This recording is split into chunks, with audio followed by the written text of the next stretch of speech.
Hello and welcome to Educated STEM. I'm Kate, the founder of Educated STEM, and today we're continuing the series on starting your own business. So I'm going to be joined by Dr. Shayla Vradenberg from Revolting Science Resources and Lauren Solano from Propel Careers. So today's video, we're going to cover the questions. Do you need to write a business plan?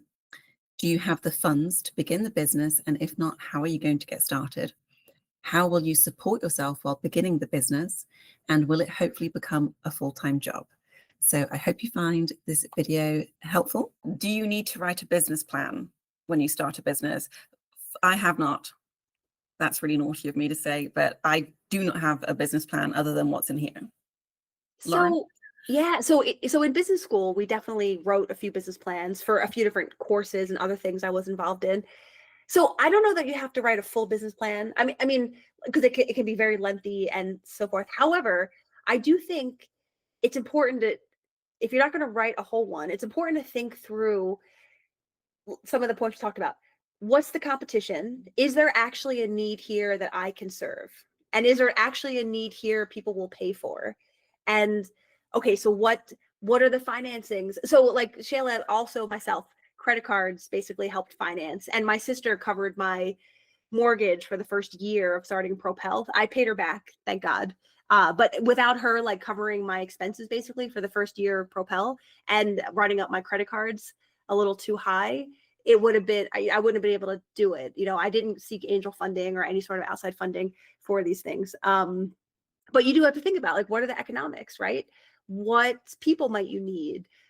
So on and so forth. So I think it's helpful to go through the pieces of it if you don't like necessarily write it all down like a formal business plan, just because then you can really think through strategically, is it worth it? Can I do it? What do I need to help make it happen? And so forth. Yeah, at least for me, I did create a business plan, but it was pretty much mostly ChatGPT generated. I like essentially sat down. I think, like you said, though, it was a great exercise of just sitting down and seeing all the sections that go into a business plan. And I would map out like what I'm imagining here. And then I essentially had ChatGPT create more of a formal business plan. I was curious of whether or not I even needed it for certain things that I wanted. And then also there were some like grant applications or other things. So I was like, I should probably make one. But I do think it was a good exercise of just thinking through, what do I actually want this business to look like? And yeah, so I have one, but I think too, at the end of the day, I think there's also been a lot of evolution in what my business plan kind of looks like, and some of the goals and priorities that I had when I started and how that's shifted based off of feedback or based off of interest. And so, yeah, I think I haven't revisited the business plan, but I did create one. Well, it's good to be market driven, because mine also has shifted since when I first started to now. But that's good then. That means you're listening to people and tailoring the business based upon what the demand is versus what perhaps you thought initially. And yeah, when I started in 2009, there was no ChatGPT. So I'm only imagining now that's probably super helpful to get you started a little bit, because otherwise it's like reading textbooks and other books about like, how do you start a business plan? What are all the pieces? It's so different now. Yeah, I think both of you touched on it. Do you have the funds to begin the business? And if you don't, where are you going to get them from? So I can see that if you need to get money from someone else, not a family member, maybe like the bank or someone, that they would want to see a legit business plan to make sure that you know what you're doing and you've thought how you're going to repay the money that you are going to be loaned. Or maybe you're doing it on the side, so you have a day job and you do it in the evenings, so you're supporting yourself with that salary, trying to get this off the ground. And there's other people that are in this space who have day jobs and then should I say moonlight? I don't know. They have a second career on top of that, which is helping others. The person that's coming to mind is Josh Henkin when I mentioned that. So he has a day job, and then he has, oh gosh, what's his company called? STEM Career Services. STEM Career Services. Thank you, Lauren. Yep. But there's many other people who do support themselves and then they have it on the side. And I kind of wish I'd done that when I was an associate dean, because the two would have segued really nicely together. Mhm. And probably COVID didn't help. But I think that's a good thing, because Shayla, you have a second job, right? Yes, I do. Yeah, I work part-time as a data analyst for a company. And so that was also kind of like one of the things that was really beneficial about this part-time job that I have, is that it helps fund our lifestyle, also part of the business, especially when I was starting. Mhm. But it also was still plenty of time for me to be able to create content, create resources, like have time to actually invest in the business. So it was actually very, very fortunate that I had it as kind of a part-time job to start. But yeah, I did have something that helped fund like our life, because at the end of the day, we still needed to live, and we are not in the position where we necessarily had a lot of people who could give us capital at the beginning. Mhm. Yeah, yeah, these are important logistics. Like sometimes it might take a little longer to get the business off the ground because you're working part-time and so forth, but we have to be practical, right? Rent's expensive. If you have a family, that's expensive. Like, we're not you can't just all work for free.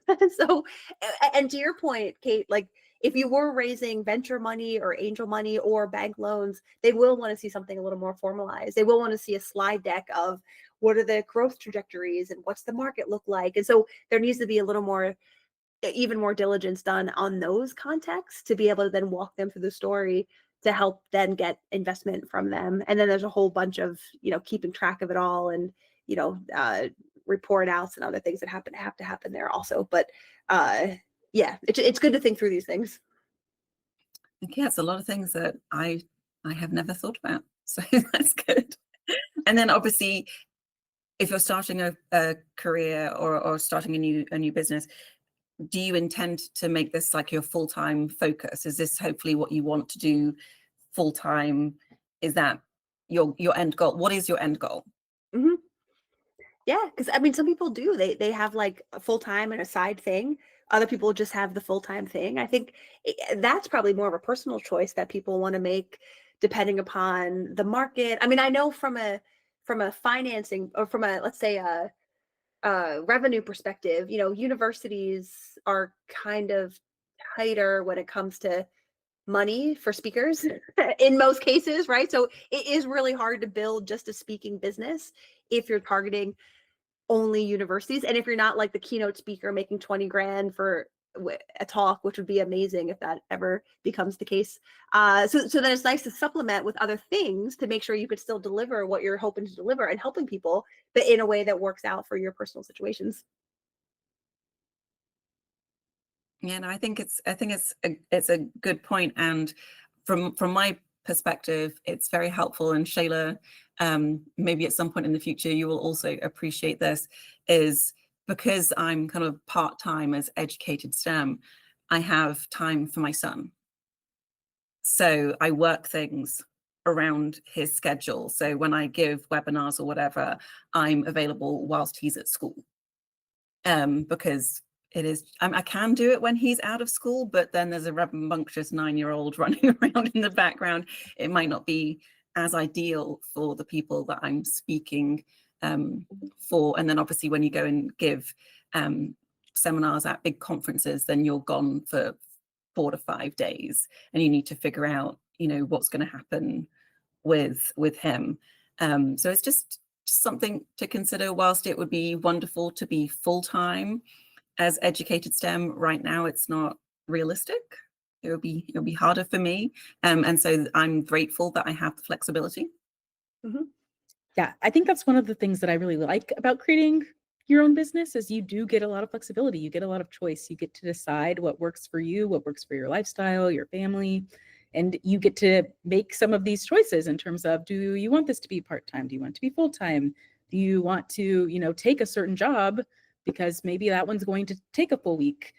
Maybe you don't want to take it. And I think you get a lot of choice that is sometimes not available when you're working for someone else. Yeah, it is nice to be able to pick and choose the customers that you engage with. Honestly, there's a huge value making sure they align with your values, and just, yeah, exactly. There's probably a whole episode you could do just on kind of aligning clientele to your culture and values. But these things are important, and it does make a big difference. So thank you for joining us today on the third video of this series on starting your own business. The fourth one is coming up next week, and it will focus on how do you set up the business legally and for tax purposes? Do you need licenses or permits? And will you have a website and social media presence? So I hope you join us. Please like and subscribe. Follow Shayla over at Revolting Science Resources, and you can find Lauren at Propel Careers. And I look forward to seeing you next time. So thank you for joining us. Bye-bye.